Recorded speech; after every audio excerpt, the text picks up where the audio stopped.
আমরা কি ধরনের কার্যক্রম বা কর্মকাণ্ড পরিচালনা করব। ধরেন উত্তরবঙ্গ দক্ষিণবঙ্গ এলাকায় কিছু প্রকল্প আমরা ডিজাইন করেছি, সেই অ্যাক্টিভিটিস গুলো আমরা কিভাবে সেখানে সম্পাদিত করব। তো সেই বিষয়ে আমাদের অনেক সময় ব্রেনস্টর্মিং করতে হয়, চিন্তা ভাবনা করতে হয় এই অ্যাক্টিভিটি গুলো সম্পাদনের ক্ষেত্রে।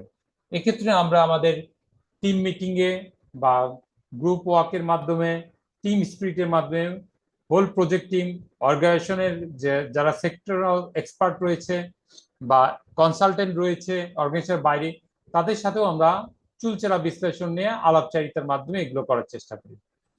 এরপরে রয়েছে স্টেপ 6, সেন্স মেকানিজম।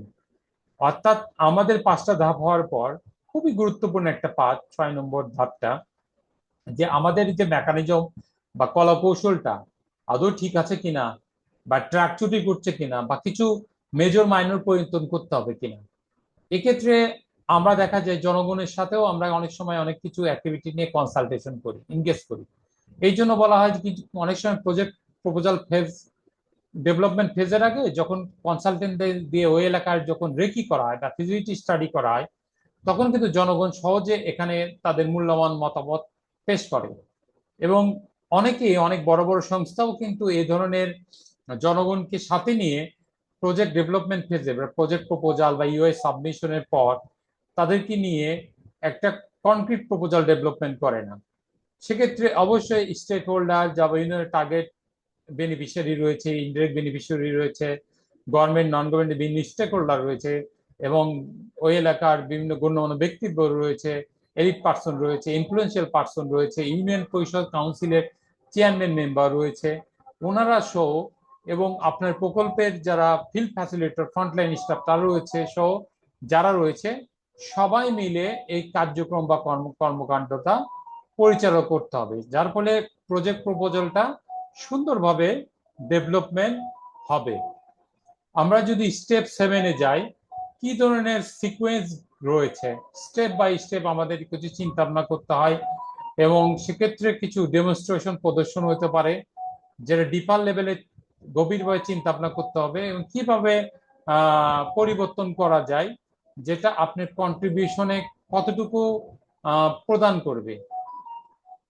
সর্বশেষ যদি আমরা স্টেপ 8 যাই, থিওরি অফ চেঞ্জের একটা ডায়াগ্রাম তৈরি হবে। এই ডায়াগ্রামের মাধ্যমে আমরা কিভাবে একটা লজিক মডেল তৈরি করব, যেটা অনেক সফিস্টিকেটেড হবে, এবং কিভাবে স্পেসিফিক অ্যাক্টিভিটিতে এটা করসপন্ড করবে, যার ফলে তার আউটকাম বা মেকানিজমটা সেইভাবে এক্সিস্ট করবে, যার ফলে তারা সহজে কিভাবে কার্যক্রমটা পরিচালনা করা যায় সেই হিসেবে দেখানো যেতে পারে।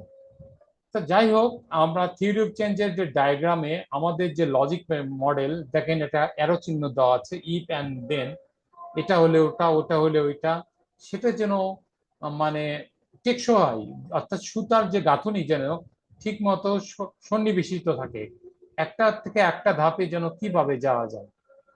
স্টেপ 9-এ যদি আমরা দেখি, বিভিন্ন ধরনের স্টেক হোল্ডার বা এনাবল ফ্যাক্টর থাকে, যেটা চিন্তা করা যায় যে বিভিন্ন ধরনের এক্সটার্নাল যে এনভায়রনমেন্ট রয়েছে সেটা আপনার লক্ষ্য উদ্দেশ্য বা পরিকল্পনাকে ব্যাঘাত করছে কিনা, বা ইফেক্ট ফেলাচ্ছে কিনা, বা সে অনুযায়ী কোনো রিভিজিটিং প্ল্যান করতে হবে কিনা, আবার ডিজাইন করতে হবে কিনা।